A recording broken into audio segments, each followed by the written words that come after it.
Practical రాహుగ్రహం సంబంధించినటువంటి కొన్ని stones ఉన్నాయి. వారికి ఏ స్టోన్ ఇక్కడ మనకు మ్యాచ్ అవుతుంది అనేటటువంటిది ఆరా స్కానర్తో చెక్ చేసి ఇవ్వడం జరుగుతుంది.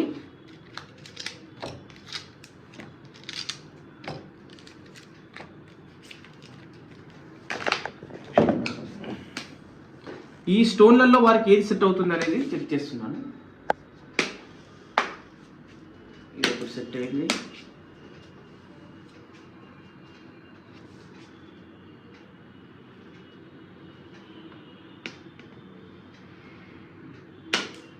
ఇక్కడ ఈ యొక్క స్టోన్ వారికి సెలెక్ట్ అయింది.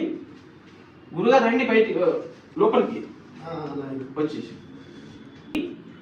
ఏ వేలు కంటే ఆ వేలకు పెట్టకుండా వారికి రాహుగ్రహం అన్నప్పుడు శని ఈ యొక్క మధ్య వేలికి మాత్రం పెడితేనే పనిచేస్తుంది. ఇది కూడా ఇప్పుడు ఇక్కడ పెడుతున్నాం. నీరు పెట్టుకోండి. ఇప్పుడు రాహు దోషం పోయిందా లేదనేటటువంటిది ఇప్పుడు మళ్ళీ రీచెక్ చేసుకోండి. ఇక్కడ నొక్కి పట్టుకోండి. ఓకే, ఇదిగా చూడండి. ఇప్పుడు ఇది రాహు శాంపుల్కి పెట్టాను. రాహు యొక్క శక్తి పెరిగింది వారి లోపల.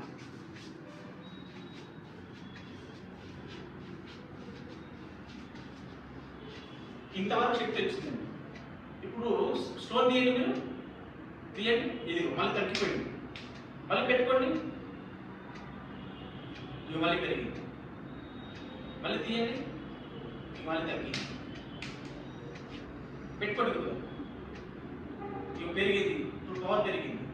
పెరిగిన తర్వాత మళ్ళీ తగ్గుతుందా అంటే మంత్రం చదివినప్పుడు మాత్రం మనకు ఆ వైబ్రేషన్స్ తగ్గినప్పుడు, మంత్రాన్ని ఆపినప్పుడు మాత్రం అది తగ్గికుంటూ వస్తుంది. కానీ ఇక్కడ మాత్రం అది ఎప్పుడు కాపాడుతూనే ఉంటుంది. స్టోన్ అనేటువంటి ఎప్పుడు కాపాడుతూనే ఉంటుంది. అది పవర్ అనేది తగ్గదనమాట.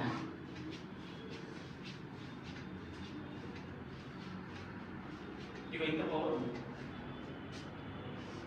ఇది తగ్గడానికి ఆస్కారం లేదు. ఎందుకంటే రాహును డైరెక్ట్ గా ఆ స్టోన్ ద్వారా గురువు గారికి అటాచ్ చేస్తాను. దానికి అంటే మ్యాచింగ్ స్టోన్ ఇవ్వడం వలన ఆ శక్తి అనేటటువంటి ప్రవేశించి వారి లోపల అది పనిచేస్తుంది. అది కాకుండా గురువు గారికి ఇంకొక నేను వేరే స్టోన్ ఇస్తున్నాను. ఇది అది పక్కన పెట్టండి. ఇక్కడ పెట్టండి. మధ్యలో పెట్టండి. ఇప్పుడు రాహుకు సంబంధించినటువంటిది గోమేధికాన్ని ఇంకొకటి ఇచ్చాను నేను.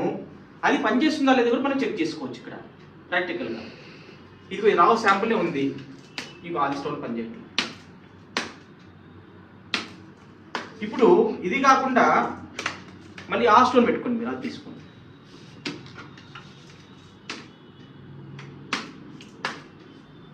ఇది ఈ స్టోన్ బ్రహ్మాండంగా పనిచేస్తుంది. ఇది పనిచేస్తుంది. కాబట్టి రాహు వలన అనేకమైనటువంటి డిస్టర్బెన్స్ ఉంటాయి. ఏమంటే యాక్సిడెంట్స్ కావచ్చు, ఫ్యామిలీ ప్రాబ్లమ్స్ కావచ్చు, తర్వాత విదేశీ ప్రయాణం చేసే వాళ్ళకు ఆటంకాలు కలగవచ్చు, తర్వాత రిలేషన్షిప్ ప్రాబ్లం రావచ్చు, వైఫ్ అండ్ హస్బెండ్ గొడవలు కావచ్చు, రాహు కారణం అవుతారు ఒక్కొక్కసారి గొడవలకి, వర్క్ అబ్స్ట్రక్షన్ జరగవచ్చు, బిజినెస్లో గ్రోత్ తగ్గొచ్చు. అనేక రకాలమైనటువంటి సమస్యలు రాహు వలన వచ్చేటటువంటి అవకాశాలు ఉన్నాయి గోచార ప్రకారంగా. కాబట్టి రాహు ఉండేటటువంటి పీరియడ్ ఏంటంటే 1.5 year మన గోచారంలో ఉంటాడు. ఆ 1.5 year వాళ్ళు నరకయాత్ర పడేటటువంటి అవకాశం ఉంటుంది. ఆకస్మిక ప్రమాదాలు, అనుకోకుండా గొడవలు జరగడము, మిత్రులతో కానీ, పొరుగు వారితో కానీ, రిలేషన్లో కానీ, ఇలా అనేకమైనటువంటి దుష్ఫలితాలు కలిగేటటువంటి అవకాశం ఈ రాహు వలన ఉంటుంది. కాబట్టి మనం ఇలాంటి పరిహారాలు చేసుకున్నట్లయితే మంచి శుభ ఫలితాలు వస్తాయని చెప్పి జరుగుతుంది. సైంటిఫిక్ జ్యోతిష్యంలో గుర్తు చేయడం జరుగుతుంది.